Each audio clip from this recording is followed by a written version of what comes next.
The cold was a constant, a familiar ache in the bones of Seoul that Kwon Ji-hoon had long ago mistaken for strength. It seeped through the tailored wool of his overcoat, a ghost at the feast of his life. From his vantage point on the third-floor balcony of the Shinseki department store, the Christmas shoppers below were a frantic, colorful tide of humanity, their laughter and chatter a language he no longer spoke. For years since he'd felt anything resembling the warmth they seemed to exude so effortlessly. He was here for a perfunctory act of generosity, a diamond necklace for a business associate's wife, a transaction meant to look like a gift. The velvet box in his pocket felt like a stone. Everything felt like a stone. His life was a fortress built of them, and he, its lonely king. Then he saw her. The world, with all its noise and motion, simply stopped. It was as if a cinematographer had frozen the frame, leaving only one person in focus. Alani. She stood by a ridiculously large display of gingerbread houses, her back partially to him. But he knew that silhouette. He had traced it in his sleep for 1,460 nights. The way her shoulders curved, the slight tilt of her head. She was wearing a red wool sweater, the color of vibrant slash against the muted tones of the crowd. It was a color she had always loved, one that made her skin glow like amber. A raw, physical shock coursed through him, so potent it made him grip the cold iron of the railing. His heart, a dormant thing, kicked once, hard, against his ribs. 4 years of silence, for years of wondering, for years of regret, all coalescing into this single, impossible moment. He had built an empire on the foundation of their ruin. After she'd left, taking all the light from his world, he had filled the void with power, with fear, with the cold, hard currency of the Seoul underworld. He was more respected, more feared, and more empty than he had ever been. He had told himself it was what he was destined for, that a man like him couldn't have a life like that, a love like her. It was a lie he polished daily until it shone like truth. And now, the truth was standing 30 feet below him, a living, breathing refutation of his entire existence. As he watched, paralyzed, she knelt. She was speaking to someone small, someone hidden by the swell of the crowd. A child. A little girl in a matching red winter coat and a red hat with a white pom-pom bounced into view. Alani adjusted the girl's hat, her movements full of a gentle, practiced care that made Ji-hoon's throat tighten. The child looked up at her, and even from this distance, he could see the adoration in her tiny face. A daughter. Of course. Alani had moved on. Found someone else. Built a life. A real one, filled with warmth and gingerbread houses and little red coats. The thought was a shard of ice in his gut. He should turn around, walk away, disappear back into the sterile silence of his penthouse. It would be the sensible thing to do, the safe thing. But his feet were rooted to the spot, anchored by the gravity of a past he could never escape. The little girl laughed, a sound too distant for him to hear, but one he could feel in the sudden, painful thawing of his chest. Alani stood up, taking the child's small, mittened hand in her own. They started to walk toward the main exit, and the spell was broken. He was moving before he even made a conscious decision to, his body pulled by an invisible string, a cord that had never truly been severed. He descended the escalators 2 steps at a time, his men, ever-present shadows, scrambling to keep pace. He waved them off with a sharp, dismissive gesture. This was not business. This was something else. Something he had no protocol for. The crowd was an obstacle course of strollers and shopping bags. He pushed through, his apologies clipped and unthinking.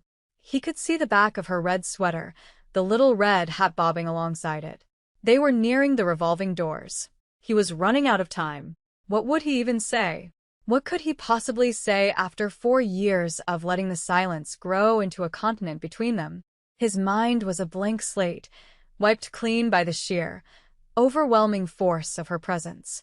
All the carefully constructed walls of his world were crumbling.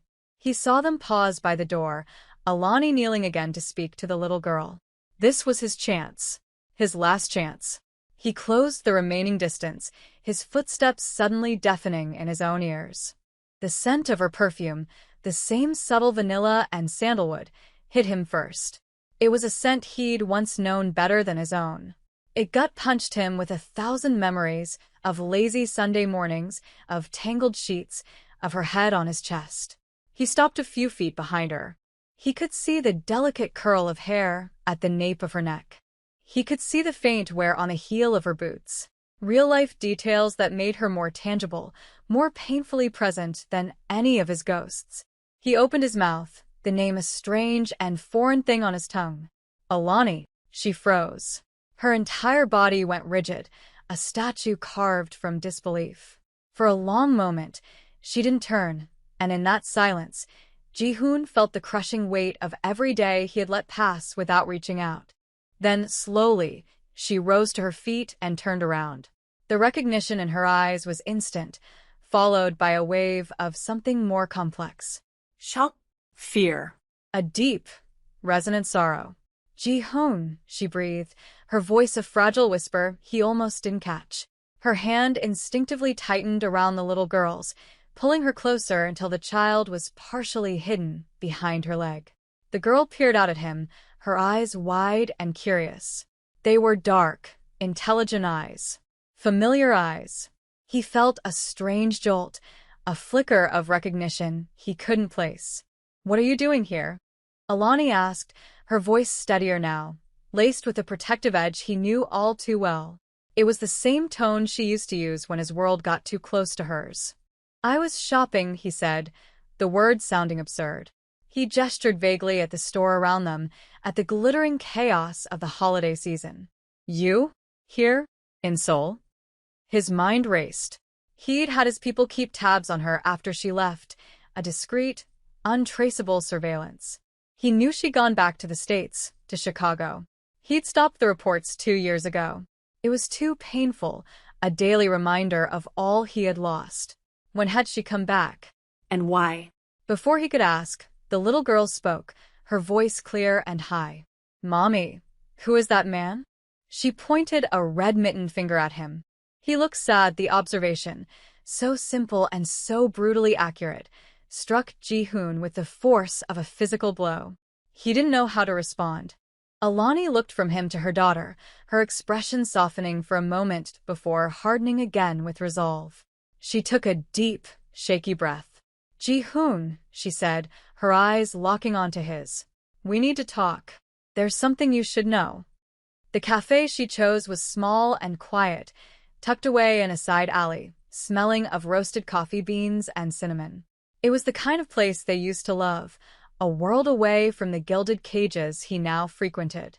His men waited outside, 2 stoic sentinels in black coats, their presence a stark reminder of the chasm between his life and this fragile domestic scene. They sat at a small wooden table in the corner. Alani ordered a hot chocolate for the little girl, whose name he now knew was Somi, and a black coffee for herself. He ordered nothing. He couldn't imagine swallowing. Somi was immediately absorbed in the task of coloring on a paper placemat with a trio of crayons the waitress had provided, her small tongue sticking out in concentration. The silence at the table was thick, heavy with unspoken history. Ji-hoon couldn't stop looking at the child, at the way her dark, curly hair escaped from under her red hat, at the delicate shape of her hands as she gripped a yellow crayon. He was a man who noticed details, who could read a room, a threat, a weakness in an opponent's eyes in seconds. And the details of this child were screaming something at him, a truth his mind was desperately trying to assemble.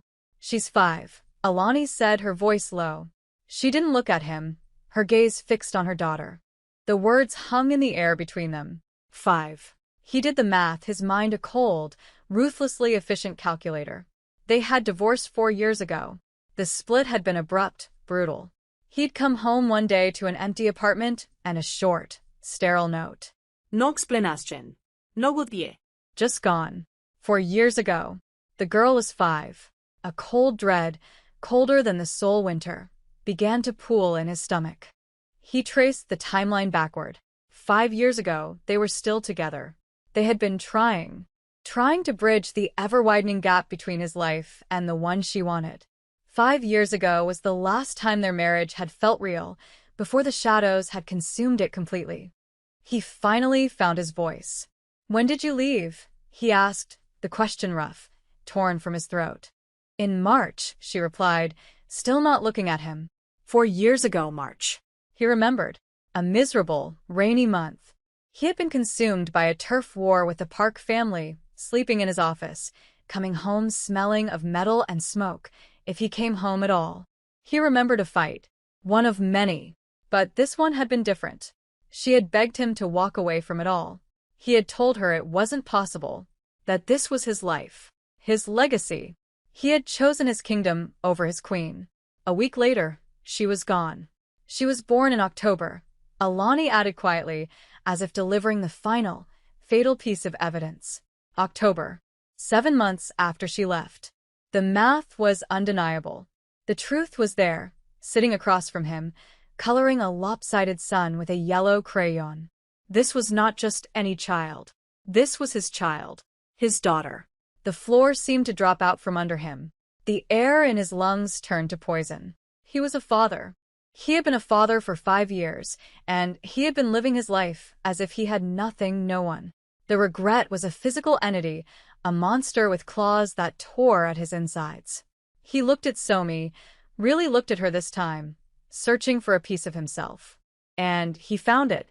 In the stubborn set of her small jaw. In the shape of her eyes, his own eyes, staring back at him from her beautiful face. He had spent 4 years mourning the loss of his wife, when he should have been mourning the loss of a life with his child. The muffled sounds of the cafe, the clink of porcelain, the hiss of the espresso machine, faded into a dull roar in his ears. There was only the frantic, unsteady rhythm of his own heart. A storm of emotion unlike anything he had ever known raged inside him.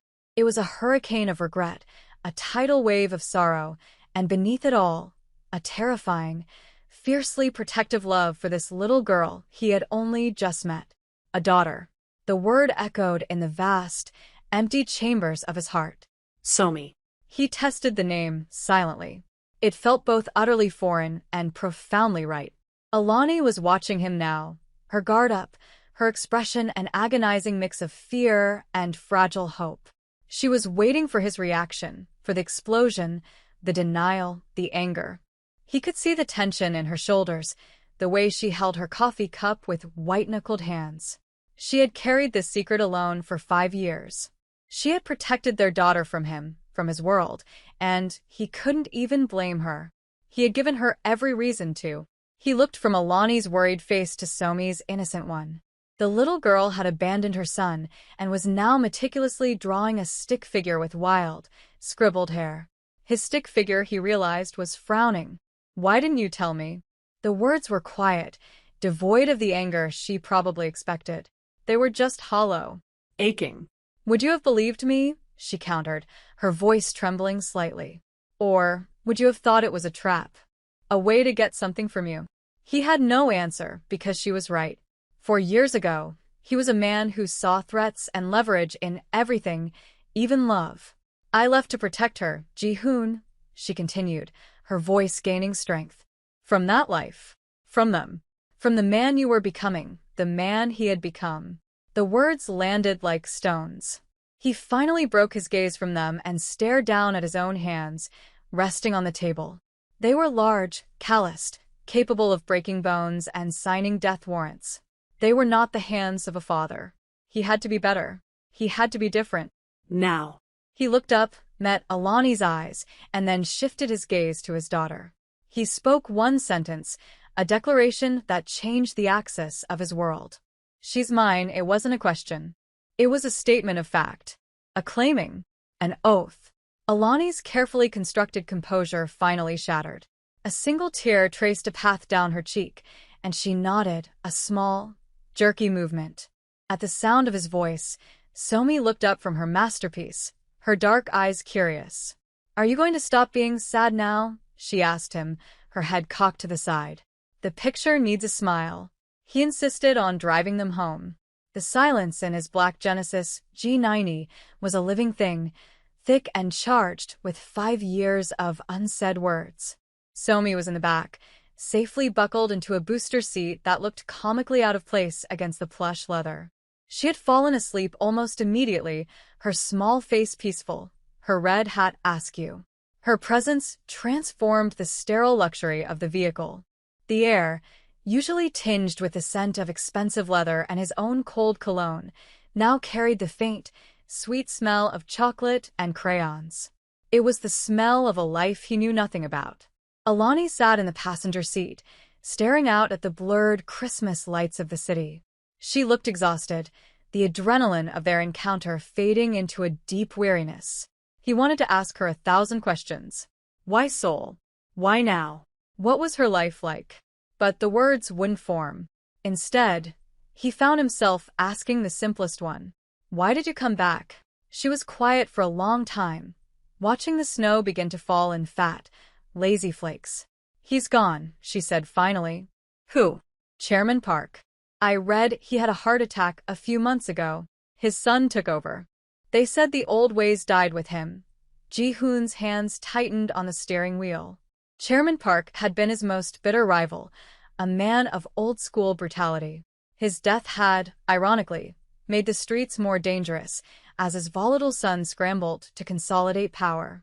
Alani had come back thinking the danger had passed, when in reality, it had only changed its face. And, she continued, her voice softer, it felt wrong. For her to grow up not knowing this place. Her other half. Even if she never knew you, the admission hung between them, a fragile bridge over a chasm of pain. He pulled up in front of a modest, older apartment building in a quiet residential neighborhood. It was a different universe from his glass and steel penthouse, overlooking the Han River.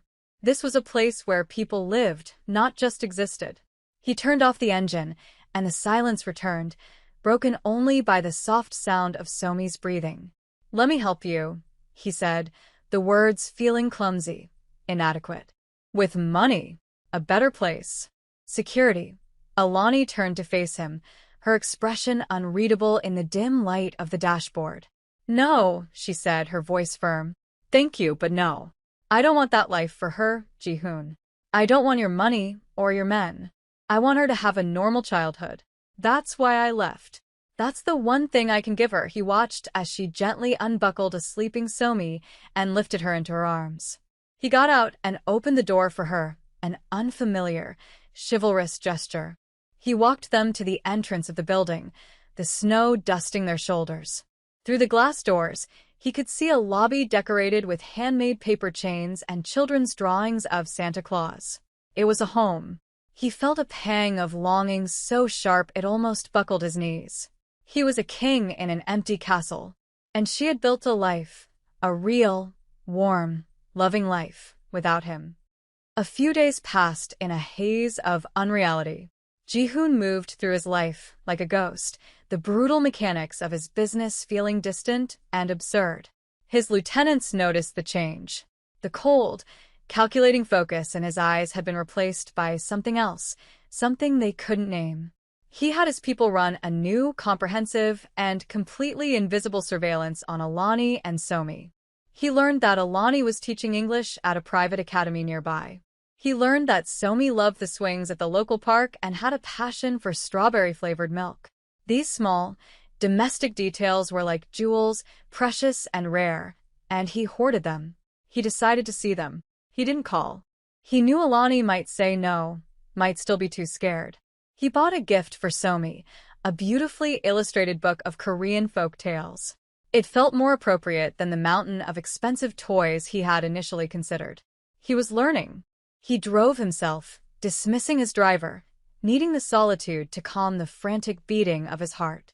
As he turned onto their street, a familiar black sedan parked halfway down the block caught his eye.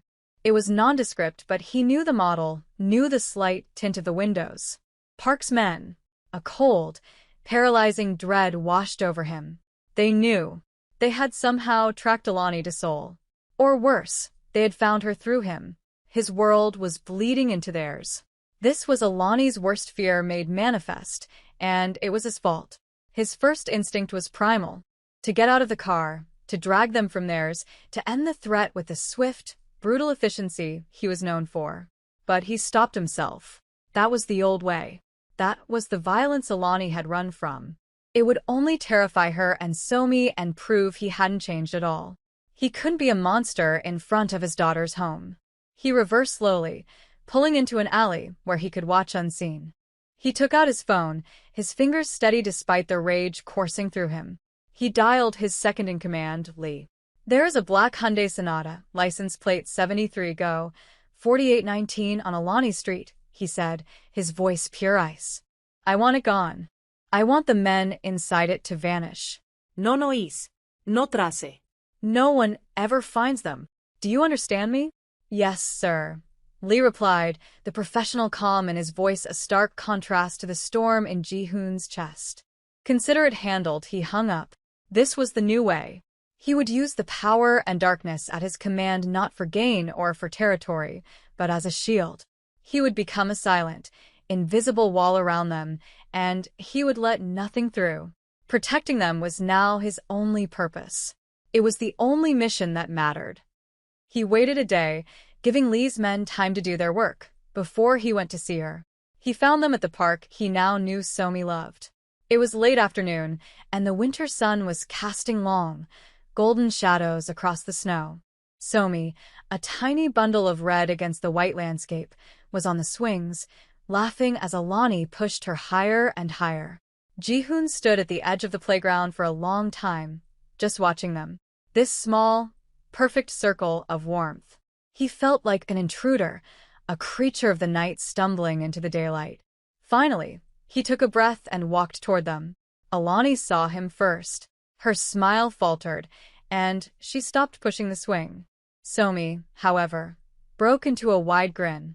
"Sad man," she yelled with the unfiltered honesty of a 5-year-old. "You came back."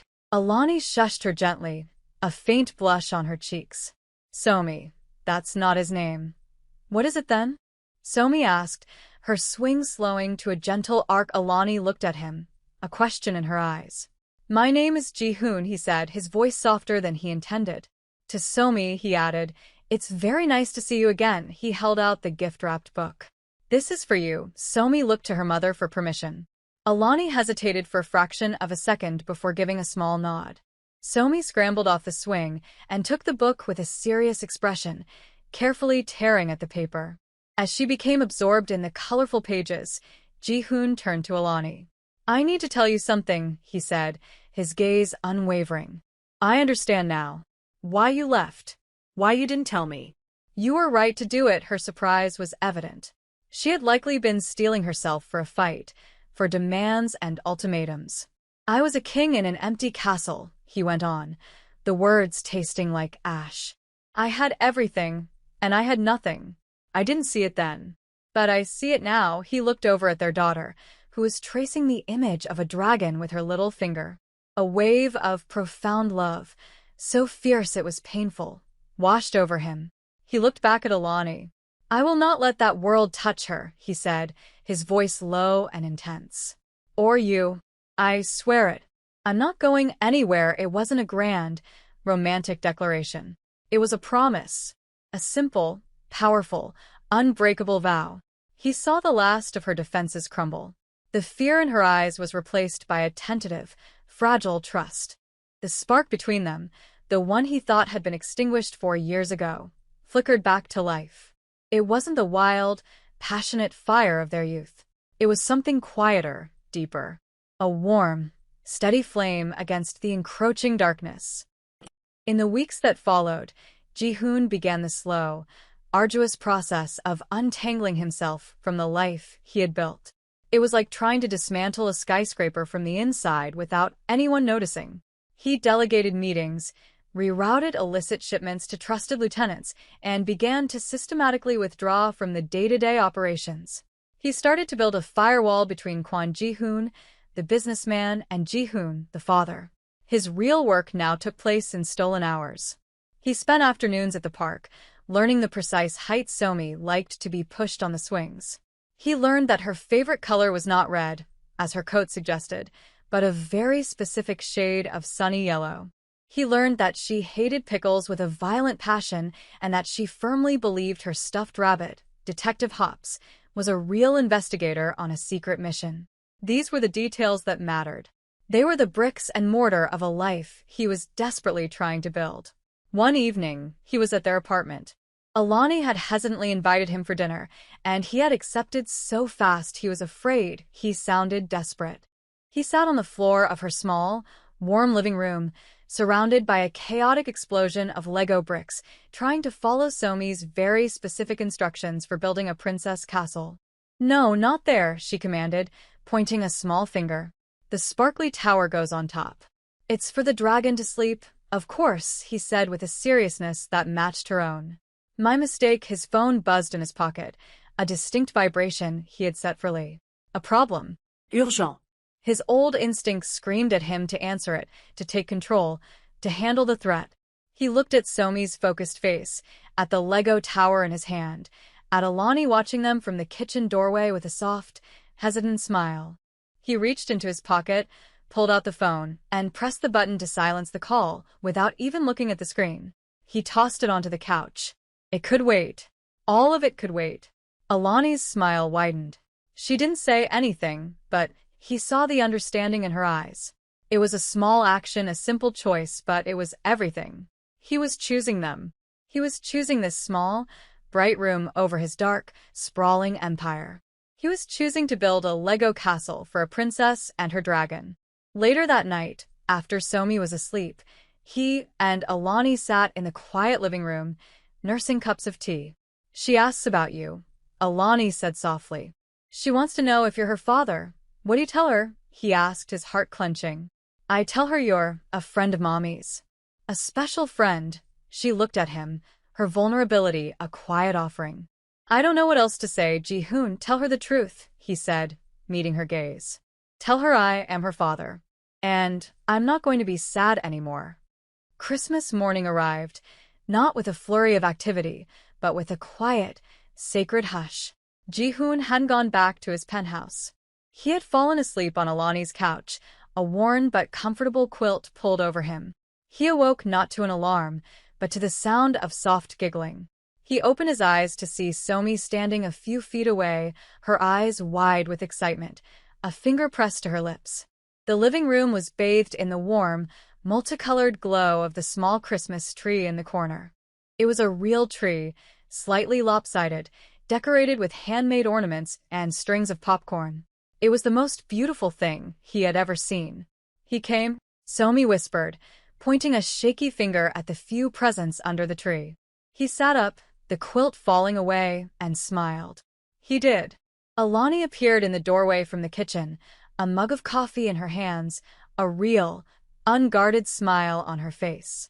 "Merry Christmas, Ji-hoon." "Merry Christmas," he replied, and the words felt real for the first time in years. They watched as Somi carefully opened her gifts. She squealed with delight at the partner he'd found for Detective Hops, a small, plush bear wearing a tiny trench coat and fedora. "Inspector Paddington," she declared. "Now they can solve crimes together." She hugged the bear tightly, then ran over and, to his utter shock, threw her small arms around his neck in a fierce, clumsy hug. "Thank you, Appa," she whispered into his shoulder. "Father." The Korean word, so simple, so powerful, cracked something open inside his chest. He hugged her back, his eyes stinging. He looked over her head at Alani, who was watching them with tears shining in her eyes. Later, after the excitement had settled, he and Alani stood by the window, watching the snow fall on the quiet street below. Somi was on the floor, introducing her two detectives to the residents of the Lego castle. "I never stopped," he said quietly, not needing to explain what he meant. "Even when I thought I had, even in the silence. I never stopped loving you." Alani leaned her head against his shoulder, her warmth seeping into him. "I know," she whispered. "I think I ran, because I was scared I would never stop either. And I couldn't love you and protect her at the same time." "You won't have to anymore," he promised. There were no grand gestures, no diamond necklaces in velvet boxes. There was just this. The quiet hum of a radiator, the scent of coffee and pine needles, the sound of their daughter narrating a story about a rabbit and a bear, and the steady, comforting weight of the woman he loved beside him. His kingdom was no longer an empire of shadows. It was this small, warm apartment, bathed in the gentle light of a Christmas morning. The future was still an unwritten page, the dangers of his past not entirely gone, but for the first time, he wasn't afraid. He was home,